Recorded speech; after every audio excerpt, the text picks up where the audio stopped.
Hi hello ನಮಸ್ಕಾರ. ನಾನು ನಿಮ್ಮ ಸ್ಪರ್ಶಗೌಡ.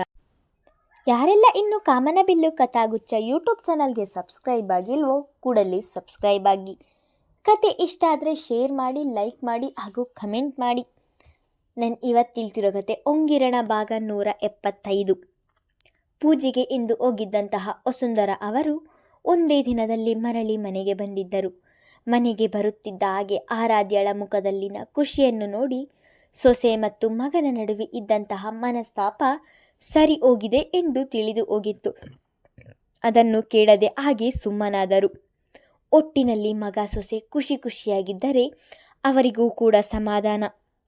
ಬೆಳಗ್ಗೆ ಬೇಗ ಎದ್ದ ಆರಾಧ್ಯ ಅಡುಗೆ ಮನೆಗೆ ಬಂದವಳು, ಅತ್ತೆ, ಇವತ್ತು ನಾನು ತಿಂಡಿ ಮಾಡುತ್ತೇನೆ ಎಂದಳು. ಅಂದು ಬಿಸಿಬೇಳೆಬಾತಿಗೆ ಹೆಚ್ಚಿಗೆ ಉಪ್ಪು ಹಾಕಿದ ದಿನದಿಂದ ಮತ್ತೆಂದು ಒಬ್ಬಳೇ ಅಡಿಗೆ ಮಾಡುವ ಸಾಹಸಕ್ಕೆ ಕೈ ಹಾಕಿರಲಿಲ್ಲ. ಬೇಡ ಆರಾಧ್ಯ, ನಾನೇ ಮಾಡ್ತೀನಿ, ನೀನು ಬೇರೆ ಕೆಲಸ ನೋಡು ಎಂದರು. ಅವರ ಮಾತು ಕೇಳದವಳು, ಇಲ್ಲ ಅತ್ತೆ, ಇವತ್ತು ನಾನೇ ತಿಂಡಿ ಮಾಡುತ್ತೇನೆ ಎಂದು ಹಠ ಹಿಡಿದಳು. ಅಮ್ಮ, ಉಪ್ಪಿನ ರೇಟ್ ಕಮ್ಮಿ ಇದೆ, ತಿಂಡಿ ಮಾಡಲಿ ಬಿಡು ಎಂದು ನಗುತ್ತಲೇ ಹೇಳುತ್ತಾ ಅಡಿಗೆ ಮನೆಗೆ ಬಂದಿದ್ದನು ರಿಷಿ. ಅವನ ಮಾತಿಗೆ ಅವನೆಡೆಗೆ ಹುಸಿ ಮುನಿಸು ತೋರುತ್ತಾ, ನೋಡಿ ಅತ್ತೆ, ಅವತ್ತು ಒಂದು ದಿನ ಮಾಡಿದ್ದನ್ನೇ ಹಿಡಿದು ನನ್ನನ್ನು ಹೀಗೆ ರೇಗಿಸುತ್ತಾರೆ. ನಾನು ಚೆನ್ನಾಗಿ ಅಡಿಗೆ ಮಾಡುವುದಿಲ್ಲವಾ ಎಂದು ಹುಸಿ ಮುನಿಸಿನಿಂದಲೇ ಹೇಳಿದಳು. ಮಗ ಸೊಸೆ ಇಬ್ಬರು ಮಾತನಾಡುತ್ತಿರುವ ರೀತಿಗೆ ಮನದಲ್ಲಿಯೇ ನಗು ಅವರಳಿತು ಅವರಿಗೆ. ರಿಷಿ ಎಂದಿಗೂ ಆರಾಧ್ಯಳ ಜೊತೆ ಈ ರೀತಿ ಮಾತನಾಡುತ್ತಿರಲಿಲ್ಲ. ಮಗನ ಹೊಸ ನಡೆಯನ್ನು ನೋಡಿ ಖುಷಿಯಾಗಿತ್ತು ಕೂಡ. ಯಾಕೋ ಹಾಗೆ ಹೇಳ್ತೀಯಾ? ನಾನು ಇಲ್ಲದಾಗ ಅವಳೇ ಚೆನ್ನಾಗಿ ತಿಂಡಿ ನನಗೆ ಕಾಲ್ ಮಾಡಿ ಹೇಳಿದಳು. ಇವತ್ತು ನನ್ನ ಸೊಸೆಯೇ ತಿಂಡಿ ಮಾಡುತ್ತಾಳೆ, ಎಷ್ಟು ಚೆನ್ನಾಗಿ ಮಾಡುತ್ತಾಳೆ ನೋಡುತ್ತೀರು ಎಂದರು. ಅಮ್ಮ, ಹಾಗಾದರೆ ನಾನು ಹೊರಗೆ ತಿಂದುಕೊಳ್ಳುತ್ತೇನೆ, ಅದೇ ನಗುವಿನಲ್ಲಿ ಹೇಳಿದನು. ಹೋಗು, ಯಾರು ಬೇಡ ಅಂದಿದ್ದು ಎಂದು ಮಗನಿಗೆ ಹೇಳಿದವರು, ಆರಾಧ್ಯ, ನೀನೇ ಮಾಡು, ನಾವೇ ತಿನ್ನೋಣ ಎಂದರು. ಥ್ಯಾಂಕ್ ಯು ಅತ್ತೆ ಎಂದು ವಸುಂಧರ ಅವರನ್ನು ತಬ್ಬಿದವಳು ಎದುರಿಗೆ ನಿಂತಿದ್ದ ರಿಷಿಗೆ ಕಣ್ಣು ಹೊಡೆದಿದ್ದಳು.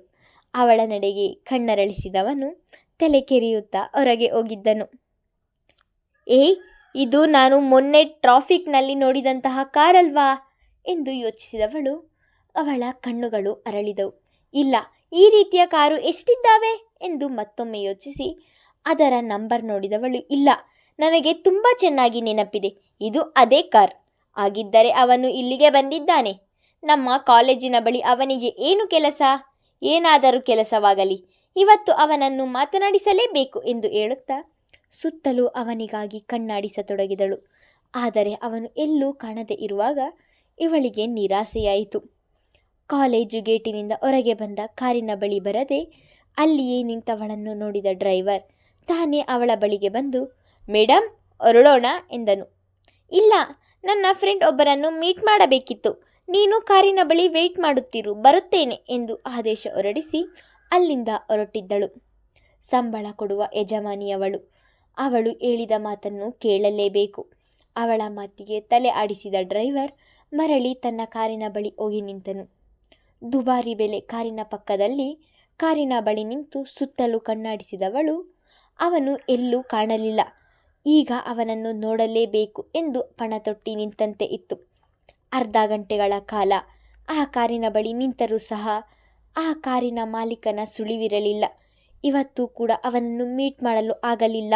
ನನ್ನ ಟೈಮ್ ಎಲ್ಲ ವೇಸ್ಟ್ ಆಯಿತು ಎಂದು ಬೇಸರದಲ್ಲಿ ಹೇಳಿಕೊಂಡವಳು ಅಲ್ಲಿಂದ ಇನ್ನೇನು ಹೊರಡಬೇಕು ಎನ್ನುವಾಗಲೇ ಆ ಕಾರಿನ ಮಾಲಕ ತನ್ನತ್ತಲೇ ಬರುವುದನ್ನು ನೋಡಿದವಳಿಗೆ ಕಣ್ಣುಗಳು ಅರಳಿದವು. ಅರಳಿದ ಅವಳ ಕಣ್ಣುಗಳು ಅದಾಗಲೇ ಅವನ ಶ್ರೀಮಂತಿಕೆಯನ್ನು ಸೆಳೆದಿದ್ದವು. ದುಬಾರಿ ಬೆಲೆಯ ಸೂಟ್ ತೊಟ್ಟು ಬರುತ್ತಿದ್ದವನು ಕೈಯಲ್ಲಿ ಹಿಡಿದ ಕನ್ನಡಕ ಕಣ್ಣಿಗೇರಿಸಿಕೊಳ್ಳುತ್ತಾ ದಾಪುಕಾಲು ಹಾಕುತ್ತಾ ಗಂಭೀರವಾಗಿ ತನ್ನೆಡೆಗೆ ಬರುತ್ತಿದ್ದವನನ್ನು ನೋಡಿ ಕಳೆದೇ ಹೋದಳು. ಅವನ ಶ್ರೀಮಂತಿಕೆ ಅಷ್ಟೇ ಅಲ್ಲ, ಅವನ ಮುಖಚಹರೆ, ಎತ್ತರ, ಗಾತ್ರ ಎಲ್ಲವನ್ನು ನೋಡಿ ಅದಾಗಲೇ ಮಾರು ಹೋಗಿದ್ದಳು.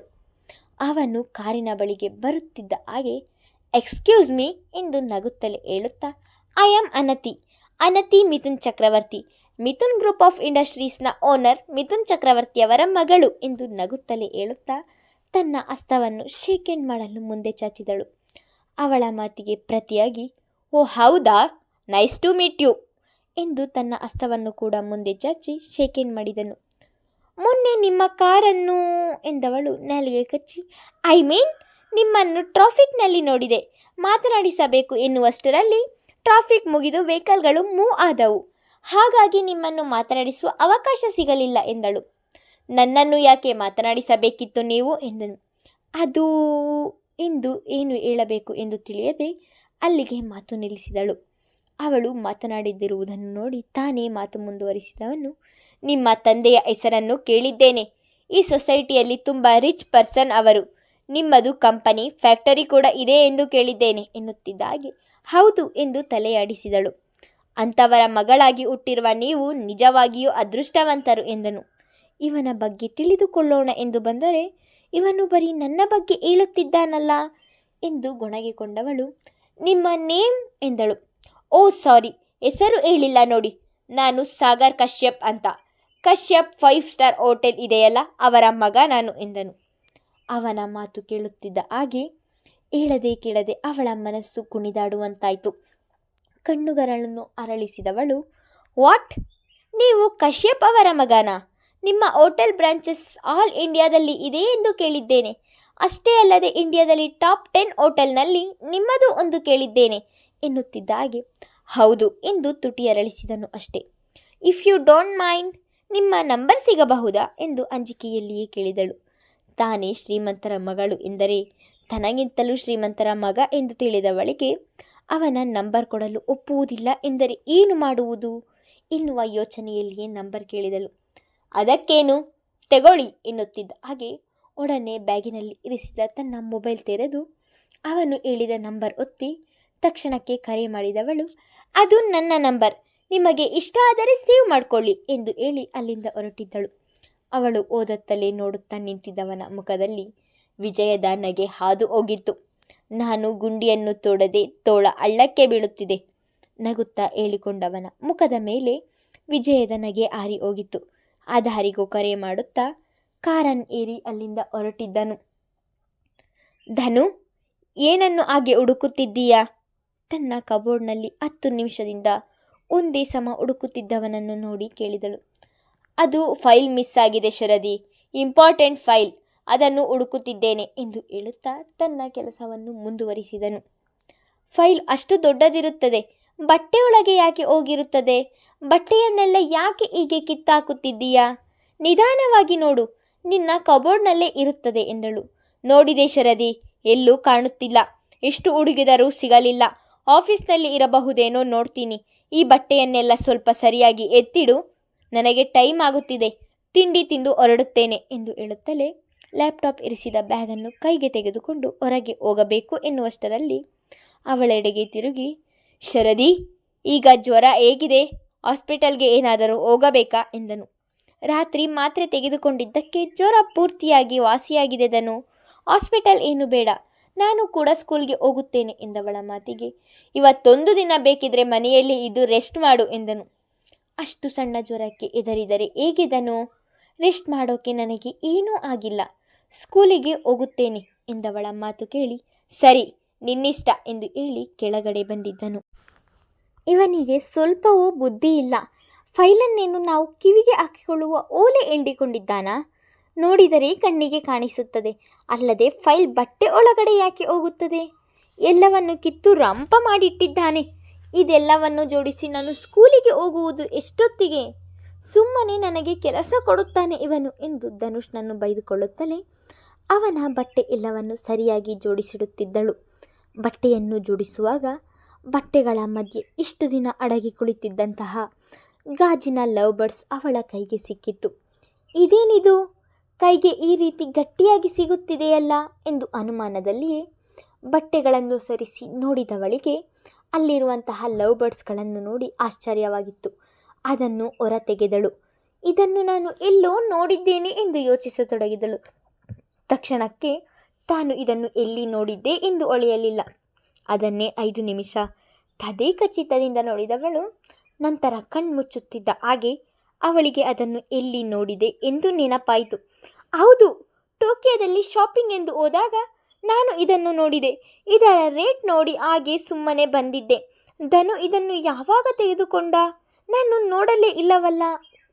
ತೆಗೆದುಕೊಂಡರೂ ಸಹ ಇಷ್ಟು ಚೆನ್ನಾಗಿರುವುದನ್ನು ಮನೆಯಲ್ಲೇ ಶೋಗೆ ಇಡುವುದನ್ನು ಬಿಟ್ಟು ಹೀಗೆ ಕಪಾಟಿನಲ್ಲಿ ಬಟ್ಟೆಗಳ ಮಧ್ಯೆ ಯಾಕೆ ಇಟ್ಟಿದ್ದಾನೆ ಎಂದು ಯೋಚಿಸುತ್ತಾ ಹೇಳಿಕೊಂಡವಳಿಗೆ ಉತ್ತರ ದೊರೆಯಲಿಲ್ಲ. ಈಗಲೇ ಇದರ ಬಗ್ಗೆ ಅವನ ಬಳಿ ತಿಳಿದುಕೊಳ್ಳಬೇಕೆಂಬ ಕುತೂಹಲ ಅವಳಿಗೆ.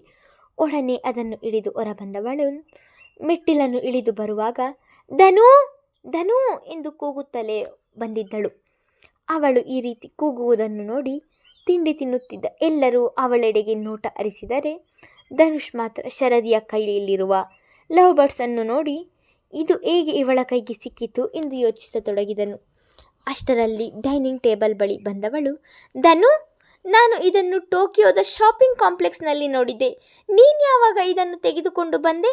ತಂದವನ್ನು ಇಷ್ಟು ಚೆನ್ನಾಗಿರುವುದನ್ನು ಮನೆಯಲ್ಲಿ ಇಡುವುದು ಬಿಟ್ಟು ಬಟ್ಟೆಯ ಮಧ್ಯೆ ಯಾಕೆ ಬಚ್ಚಿಟ್ಟಿದ್ದೀಯಾ? ಎಷ್ಟು ಚೆನ್ನಾಗಿದೆ ನೋಡು ಇದು ಎಂದು ಖುಷಿಯಲ್ಲಿಯೇ ಹೇಳುತ್ತಿದ್ದಳು. ಅವಳ ಮಾತು ಕೇಳಿ ಎಲ್ಲರ ನೋಟವು ಅವಳ ಕೈಯಲ್ಲಿರುವ ಲವ್ ಬರ್ಡ್ಸ್ ಮೇಲೆ ಹರಿಯಿತು. ತಿಂಡಿ ತಿನ್ನುತ್ತಿದ್ದ ಅನತಿ ಅದನ್ನು ನೋಡಿದವಳೇ ಒಡನೆ ಎದ್ದು ಶರದಿಯ ಬಳಿಗೆ ಹೋದವಳು ವಾವ್ ಅಣ್ಣ, ಎಷ್ಟು ಚೆನ್ನಾಗಿರೋದು ತಂದಿದ್ದೀಯಾ ಎಂದು ಹೇಳುತ್ತಲೇ ಶರದಿ ಕೈಯಿಂದ ತೆಗೆದುಕೊಳ್ಳುವಾಗ ಅನತಿಯ ಕೈ ಜಾರಿ ಅದು ನೆಲದ ಪಾಲಾಗಿತ್ತು.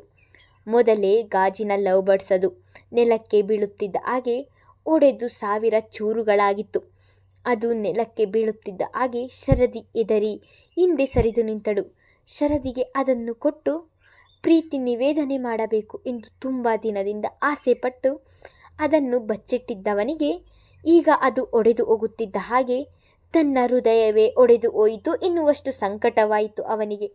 ಅದು ಒಡೆದು ಹೋಯಿತಲ್ಲ ಎನ್ನುವ ಬೇಸರ, ಕೋಪವಾಗಿ ಶರದಿಯೆಡೆಗೆ ತಿರುಗಿ ತಿಂಡಿ ತಿನ್ನುತ್ತಿದ್ದವನು ಒಡನೆ ಮೇಲೆದ್ದು ನನ್ನ ಥಿಂಗ್ಸ್ ಮುಟ್ಟಲು ಯಾರು ನಿನಗೆ ಅಧಿಕಾರ ಕೊಟ್ಟಿದ್ದು ಎಂದು ಕೋಪದಲ್ಲಿ ಹೇಳುತ್ತಾ ಎಲ್ಲರೆದುರಿಗೆ ಅವಳ ಕೆನ್ನೆಗೆ ಜೋರಾಗಿ ಬಾರಿಸಿದನು. ಮುಂದುವರೆಯುವುದು ಶರದಿಯ ನಡೆ ಏನಿರಬಹುದು ಎಂದು ಮುಂದಿನ ಸಂಚಿಕೆಯವರೆಗೂ ಕಾದು ನೋಡೋಣ. ಧನ್ಯವಾದಗಳು.